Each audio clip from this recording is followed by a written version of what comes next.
Welcome to the Deep Dive. Today we're getting into the source material on Impact Subsea. Specifically, their really specialized, high-standard service support for those innovative subsea sensors they make.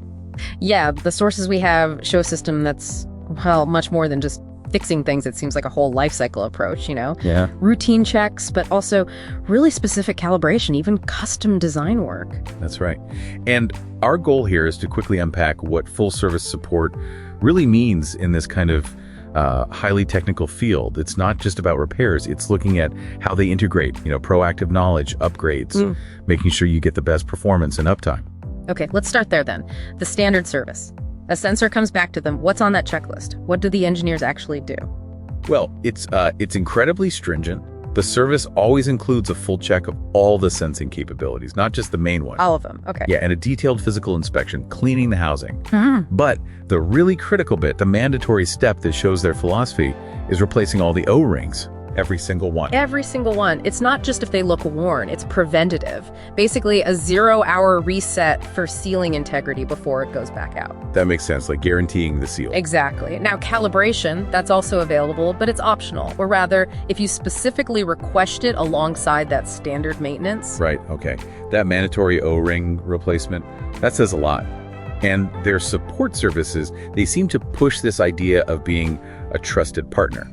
So it's not just repairs. They help up front, like with sensor selection, helping you pick the right tool for the job. Precisely. And providing training, too, making sure you understand how to get the most out of their solutions. It's definitely geared towards partnership, not just transactions. Okay, now this is where I think it gets really interesting for users. Yeah. Upgrades. Say someone bought a sensor a year ago, maybe a more basic model. Can they actually add new capabilities later? Absolutely. And the most significant one they offer is adding full AHRS capability. Attitude heading reference system. So if you bought a sensor, maybe an altimeter or depth sensor, without it, they can actually install the necessary firmware later on. So you get heading, pitch, and roll sensing added after the fact. Exactly. You get that crucial navigation data without needing a whole new unit. That's pretty flexible. Does that cover other things too, like connectors? Yes, they also handle other modifications.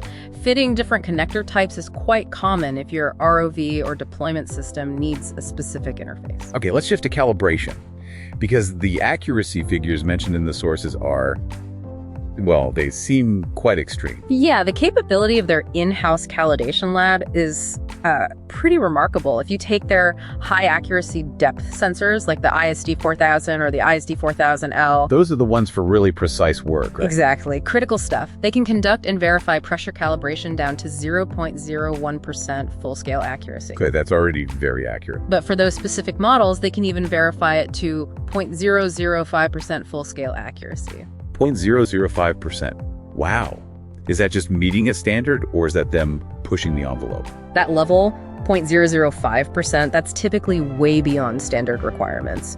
It's crucial for things like metrology or very precise deep water survey work where tiny errors become significant. It really speaks to the quality of their lab setup. And they do other calibrations too.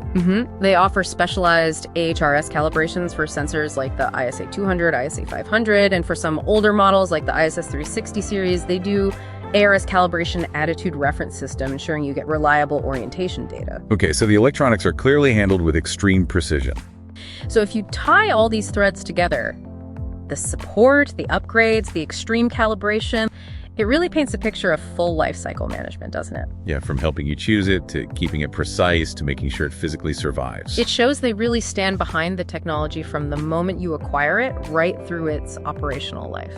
Okay, so wrapping this up, what does all this intense engineering detail mean for you, the listener? If this much effort goes into maintaining accuracy and offering upgrades, it poses a challenge, really. What specific new skill or piece of knowledge about their service, maybe understanding that AHRS upgrade path or the details of that 0.005% calibration, could you explore next?